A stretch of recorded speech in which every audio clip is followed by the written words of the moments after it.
I'm Lucy Beednell with the Arc of Northern Virginia, and in this 3-minute webinar, we're going to take a quick look at what is a developmental disability.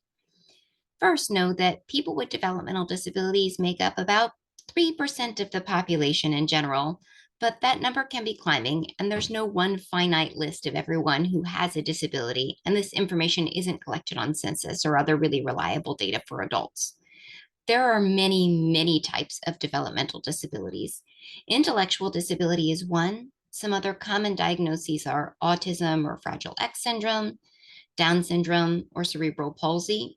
And some diagnoses are so rare that only a few people in the world have them.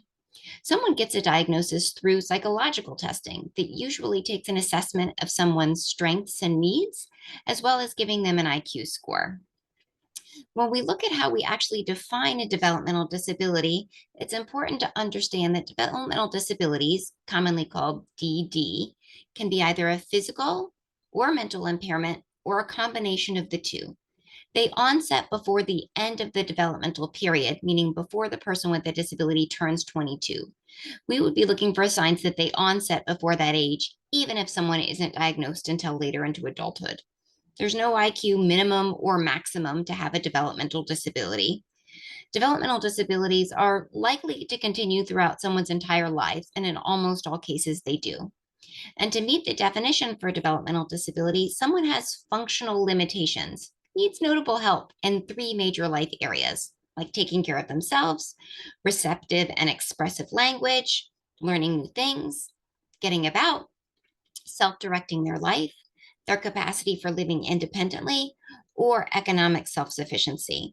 And they need some combination of assistance related to these needs to meet the definition for developmental disability. What we know now, after many thousands of years of having people with developmental disabilities living in the world, is that lots of laws and court cases, especially in the United States, have opened a world of inclusive opportunities for school, housing, work, and more. The future is very bright. It is never too early to start thinking about what someone may need in the future and asking questions, though we recognize when we're looking at someone who gets diagnosed when they're very young, it can be really hard to predict what life's going to be like for them, just like it would for anyone. People with developmental disabilities often do the same things people without disabilities do, sometimes just differently or with more help. Please feel free to reach out to the Arc of Northern Virginia anytime at thearcofnova.org. At our website, you can ask us a question, explore our resource library, find videos and toolkits, and look at our transition points resource guides for information from everything from getting a new diagnosis to aging with a disability. Thanks.